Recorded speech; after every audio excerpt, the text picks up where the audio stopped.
France की company Dassault aviation द्वारा बनाए गए हथियार राफेल के पहले जत्थे ने जिस दिन उड़ान भरी, उसी दिन भारतीय वायुसेना के दुश्मन को मार गिराने के हौसले और भी ज्यादा बुलंद हो गए थे।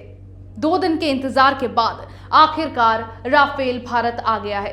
अब दुश्मनों को अपनी खैर मनाने की जरूरत है, क्योंकि इसके आने के बाद भारत की ताकत अब और ज्यादा बढ़ गई है। भारत आने के इसके अहम मायने हैं, लेकिन इस बीच सबसे अहम बात यह है कि आखिर राफेल की लैंडिंग अंबाला में ही क्यों हुई है। देखिए ये रिपोर्ट। दुनिया के सबसे घातक लड़ाकू विमानों में शुमार राफेल अब भारत आ गया है। दुश्मनों को इस बात का संकेत मिल चुका है कि अब भारत से पंगा लेने का क्या नतीजा होगा। फ्रांस के मेरिग्नेक एयरबेस से करीब 7,000 किलोमीटर का सफर तय करने के बाद दोपहर करीब 3:10 पर वायुसेना के अंबाला एयरफोर्स स्टेशन पर पहला राफेल विमान उतरा। इसके बाद एक एक कर बाकी चारों विमानों ने 3:13 तक लैंडिंग की। वायुसेना प्रमुख air chief marshal RKS Bhadauria समेत शीर्ष अधिकारियों ने 7 जाबाज पायलटों की अगवानी की। इससे पहले राफेल विमानों के भारतीय हवाई के क्षेत्र में प्रवेश करने पर 2 सुखोई 30 विमानों ने उनकी अगवानी की और अंबाला एयरबेस पर लैंड करने के बाद वाटर सैल्यूट दिया। राफेल को वायुसेना के बेड़े में शामिल कर लिया गया है, लेकिन औपचारिक समारोह अभी होना बाकी है, जो कि रक्षा मंत्री राजनाथ सिंह की मौजूदगी में अगस्त में आयोजित किया जाएगा। इस बीच राफेल के भारत आने के बाद कई अहम सवाल भी सभी के मन में उठ रहे हैं।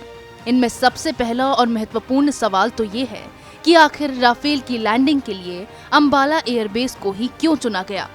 दरअसल भारत के खिलाफ चीन और पाकिस्तान इस वक्त मिलकर साजिशें रचने में लगे हैं, जिनको जवाब देने की भारत तैयारी कर रहा है। ऐसे में चीन पाकिस्तान के साथ तनातनी को देखते हुए इन विमानों को जोधपुर के बजाय अंबाला में तैनात किया गया। यहाँ से ये LOC और LAC पर जल्दी पहुँच सकते हैं।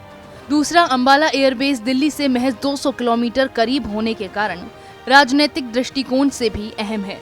दिल्ली से महज 200 किलोमीटर की दूरी पर स्थित अंबाला एयरबेस रणनीतिक महत्व का स्क्वाड्रन रहा है, जो दिल्ली में वेस्टर्न एयर कमांड के अधिकार में आता है।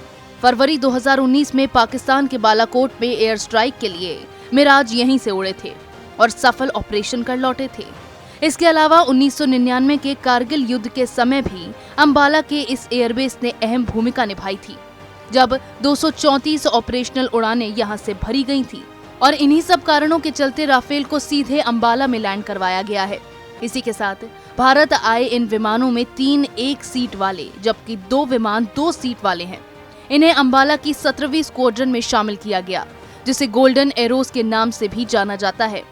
राफेल विमानों के भारत आने से भारतीय वायुसेना का मनोबल बढ़ा है। यह अत्याधुनिक हथियारों और मिसाइलों से लैस है। यह युद्ध जीतने में निर्णायक भूमिका निभा सकता है। राफेल दुनिया की सबसे घातक समझे जाने वाली हवा से हवा में मार करने वाली मेटियोर मिसाइल किसी भी एशियाई देश के पास नहीं है। सबसे दिलचस्प बात तो ये है कि राफेल की टक्कर का कोई लड़ाकू विमान चीन और पाकिस्तान के पास नहीं है।